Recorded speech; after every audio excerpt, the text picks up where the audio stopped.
Hi friends, அங்கே நீங்கள் test அடித்து வருவீங்களா? நீங்கள் டெஸ்ட் அடித்து வரப்போ இங்கே இன்ஸ்டியூட்டு போய் டெஸ்ட் அடிப்பீங்க. அந்த ஏஜென்ட் மூலியமாக தான் இங்கே வருவீங்கன்னு நினைக்கிறேன்.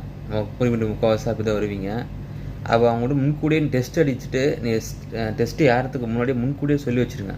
எனக்கு வந்து ஒரு மெயின் கோனாக நல்ல சம்பளத்தில் நல்ல கம்பெனியாக போடுங்க.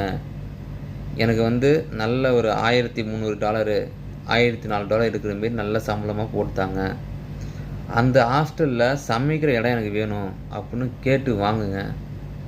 கேட்காம விட்டுறாதீங்க. உங்களுக்கு வந்து அப்போ கேட்குறப்போ அவங்க முடிஞ்ச உதவி அவங்க கன்ஃபார்மாக பண்ணுவாங்க. நல்ல கம்பெனியை தேடுவாங்க. நீங்கள் கேட்காம விட்டிங்கன்னா ஏதோ கம்பெனியில் இருக்கிறப்போ போட்டுட்ருவாங்க. நீங்கள் அது பண்ணாதீங்க. நீங்கள் வந்து கேட்குறப்போ தான் அவங்க அந்த மூவை பண்ணுவாங்க. நீங்கள் சொல்லிவிடுங்க, இந்தமாரி நல்ல கம்பெனியாக எனக்கு பார்த்து மெயின் கூட நல்லா பார்த்து போடுங்க. சம்பளம் வந்து எனக்கு 1300 1200 மேலே வரணும்.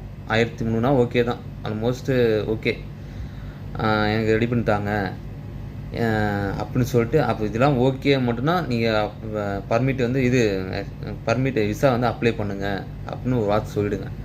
சொன்ன பண்ணி சம்பளத்தில் வந்து மெயினாக கற்றுங்க. ஐபின்னு ஒன்று வரும். ஐபி வந்த பின்னாடி நீங்கள் காசு கட்டணும். அந்த ஐபியில் வந்து என்ன வேலை உங்களுக்கு எல்லாமே கன்ஸ்ட்ரக்ஷன் ஒர்க்குன்னு போட்டுருவாங்க. ஃபஸ்ட்டு வர கன்ஸ்ட்ரக்ஷன் ஒர்க்குன்னு போடுவாங்க. சம்பளத்தை வந்து அதில் மென்ஷன் பண்ண சொல்லுங்கள். இவ்வளோ சொன்ன சம்பளத்தை அதை மென்ஷன் பண்ண சொல்லுங்கள். மென்ஷன் பண்ணிட்டு நீங்கள் வாங்க. வரப்போ உங்களுக்கு நல்ல கெயினாக இருக்கும், நல்லா சம்பாதிக்கலாம். அதுதான் ப்ளஸ் உங்களுக்கு.